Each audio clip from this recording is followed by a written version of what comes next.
안녕하세요. 오늘의 사연은 시누이들에게 당한 시어머니의 사연입니다. 사연 시작하겠습니다.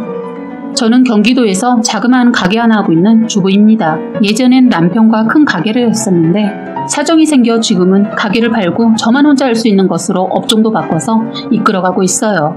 같이 하던 가게를 접으면서 평생 요식업 쪽에서만 일을 했던 남편은 나이 먹어 업종을 바꿔서 일을 시작했는데도 워낙 일을 무서워하는 사람이 아니라서 그런지 잘 적응해 가더군요. 공사판에서 일하고 퇴근하는 모습 보면 마음이 참 많이 아픕니다. 하얗던 얼굴은 햇볕에 그을려 검게 타버렸고 손과 얼굴이 상처 투성이더군요. 한 번도 공사판 노가다라는 것을 안 해본 사람이라 그런지 자면서 끙끙 앓던 모습을 보면 짠하기도 하고 화가 치밀어 올랐습니다. 어릴 때 남의 집살이 하면서 식당 종업원을 비롯해서 배달까지 안 해본 거 없이 닥치는 대로 일을 했던 사람이었습니다. 부모님 도움 하나 안 받고 결혼까지 하고 여동생들 셋 있는데 사고 칠 때마다 뒤처리 다 해줬던 남편이었어요. 결혼해서는 시누이들 무슨 문제만 있으면 남편한테 전화해서 우는 소리 하니까 마음 약한 남편이 또 그걸 다 해결해 주더군요.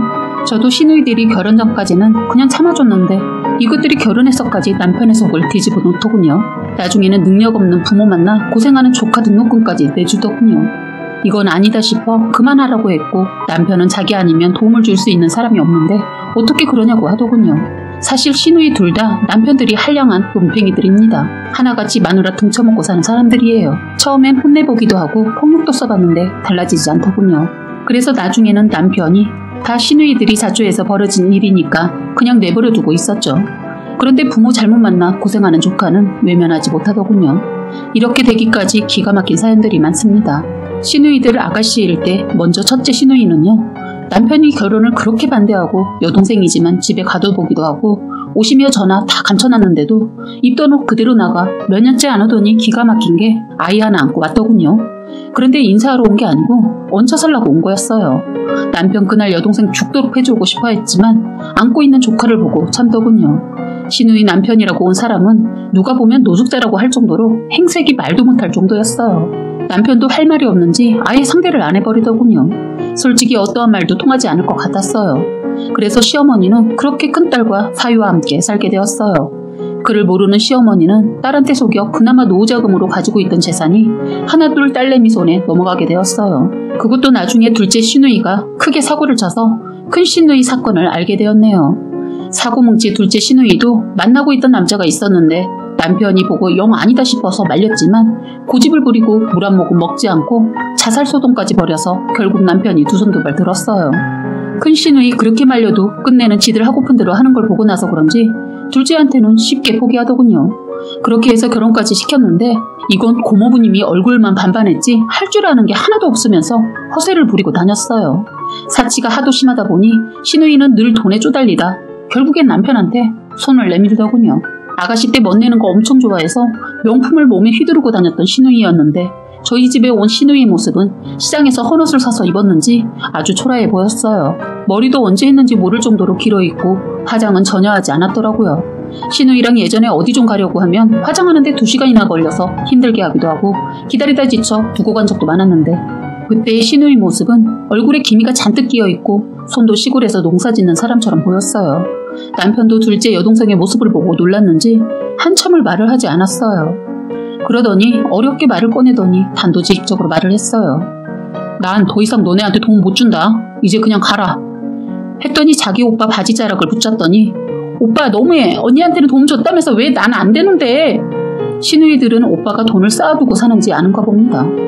저에게 물어보지도 않고 저는 무시하고 자기 오빠에게 매달리더군요. 사실 그 돈 따지고 보면 제가 다 준 거였는데 이것들이 그걸 모르고 까불길래 저도 입을 다물고 있었죠.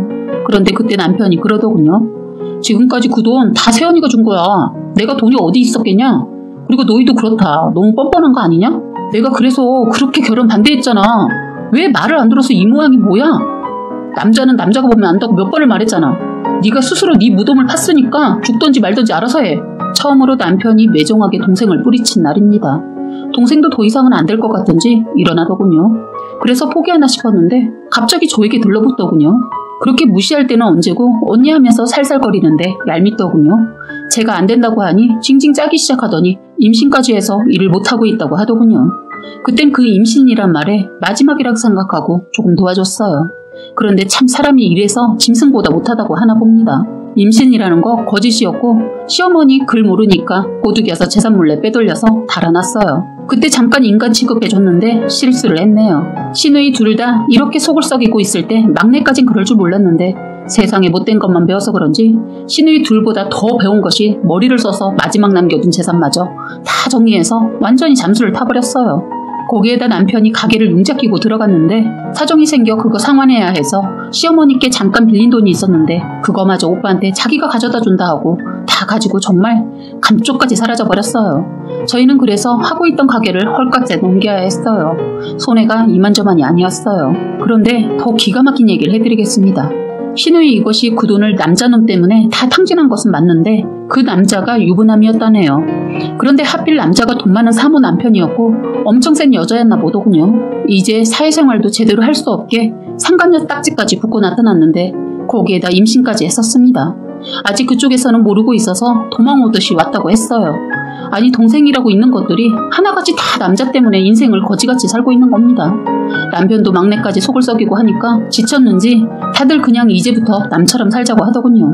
그런데 이젠 날 같지도 않아서 말도 안 나오는데 막내 시누이 이것이 시어머니에게 노후자금 하시라고 남편이 애써서 마련해서 들인 돈을 또 훔쳐서 달아났어요. 수소문 끝에 겨우 잡았는데 시누이 낙태하고 술집에서 일을 하고 있었어요. 남편은 막내를 감옥에 그냥 쳐넣어버렸어요. 어차피 저런 상태에서 사회생활하며 사고 칠 거 뻔해서 사기로 고소해서 쳐넣었어요. 남편이 나서서 한 것은 아니고 아는 지인이 신고를 했고 다른 이도 시누이한테 사기당한 게 있다고 접수가 되면서 그렇게 됐어요. 그런데 저희는 시어머니한테 더 기가 막힌 얘기를 들었네요. 첫째 시누이가 자기 모르게 시어머니가 돈 꼽을 쳐놓은 거 말하지 않았다고 엄청난 구박을 받다가 견디다 못해 저희 집에 오게 되었다고 했어요. 시누이 이것이 자기 엄마를 때렸다는 겁니다. 거기에다 일도 안 하면서 늘 돈을 요구했고 가만히 누워서 다 부려먹었다는 거예요. 딸하고 사이가 무서워서 말도 못하고 참고 있다가 딸하고 사이가 외출한 사이에 도망갔다고 했어요. 시누이가 전화도 뺏고 해서 저희에게 연락할 길이 없었다고 했습니다. 아무리 글 모르고 나이 드셔 힘이 없다지만 세상에 어떻게 부모를 때릴 수 있는지 이해가 가지 않았어요. 저도 화가 났지만 남편은 화가 나서 얼굴이 벌겋게 달아올랐더군요. 일단 울고 계신 시어머니를 달래드리고 저희는 시댁으로 갔어요. 시댁에 갔는데 정말 기가 막힌 게 그 사이에 시어머니의 집이 자기 집인 양 안방을 자기들 방으로 만들어 놓고 어머님 짐은 아예 싸놓은 거예요. 남편은 그걸 보고 한 걸음에 달려가 시누이 머리를 잡아채서 마당에 내동댕이 쳤어요. 너 내가 말로 하니까 말귀 못 알아들어? 그리고 너 뭐 하는 짓이야? 이 집이 네 집이야? 어디서 건방지게 어머님 짐을 다 꺼내서 쌓아놨어? 너 내가 지금까지 조카 생각해서 다 넘겼는데 동생이 아니라 인간 말종이다. 지금까지 어머니 도움받으면서 밥 먹고 살았으면서 이제는 어머니 필요 없다고 때리고 내쫓은 거야? 남편은 화가 난 대로 나서 보이는 것이 없었어요. 누가 때려? 그냥 엄마 몸에 돈 감춰둔 거 있나 보려다 그렇게 된 거야. 참 듣고 있는데 어이가 없대요. 긴 한숨만 나왔습니다. 너 나이 처먹고 이러고 살고 싶냐? 우린 우리가 알아서 살 거니까 참견마. 도움을 언제 줬다고 참견이야? 하는 순간 남편이 시누이 머리를 주먹으로 내리쳤어요. 너 그동안 내가 해준 게 얼만데 뭐? 너는 애초에 도와주지 말았어야 했는데 너 바로 짐 챙겨서 이 집에서 나가. 내가 왜? 엄연히 딸도 자식이야. 그리고 왜 엄마 집을 오빠 명의로 해놨어? 빨리 돌려서 재산 나눠. 듣고만 있자니 기가 막혀서 제가 말했어요.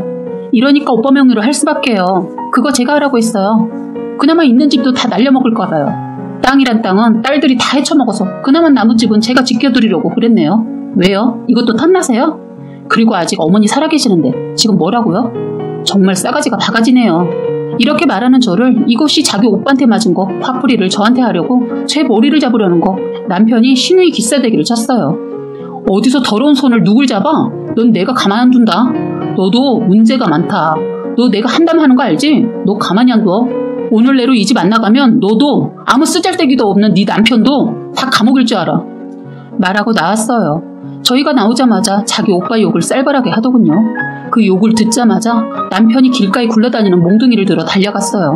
시누이 그걸 보고 후다닥 도망가는데 먹고 놀면서 찐살 때문인지 겨우 뛰어 도망간 것이 마루까지였어요. 남편은 사정없이 시누이를 때렸어요. 너무 흥분한 남편을 그냥 둘 수 없어서 말려서 나왔네요. 그땐 시누이 울기만 하더군요. 저희는 시어머니께 상황을 설명해드리고 다음날 어머님 집을 가봤어요. 시누이 겁을 먹고 나갔더군요.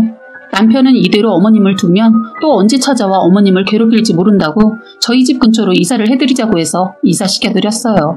원래 시어머니 도시는 싫고 시골에서 살다가 죽겠다고 하셨는데 어머님도 딸들한테 놀라셨는지 바로 따라 나서더군요. 그래서 지금은 시어머니 저희 집 근처에서 사시고 계세요. 글은 몰라도 솜씨는 좋으셔서 이것저것 소일거리로 뜨개질 같은 거 하시는데 아파트 알게 된 분들께 선물도 해드리고 저희 가게에도 꾸며주시네요. 어머님이 지금은 많이 웃으시면서 살고 계시는데 저희 남편만 보면 늘 미안한 마음에 그런지 가끔 남편 손을 잡고 우시네요. 조만간 남편 설득해서 그냥 같이 자그마한 가게지만 함께 해보려고요. 돈이 넘치게 많으면 뭐합니까? 홀가분하게 먹고 쓸 정도로만 벌어서 마음 편하게 살다 가려고요. 어머님 보니까 생각이 바뀌게 되네요. 이젠 건강도 회복하시고 웃음도 되찾은 어머니 보니까 저도 좋네요. 시누이들은 두 번 다시 시어머니와 마주치게 하지 않으려고 합니다. 이것들이 어떠한 수를 쓰고 들러붙으려고 하겠지만 지켜드릴 겁니다. 사연은 여기까지였고요. 구독과 좋아요, 알림 설정 부탁드리겠습니다.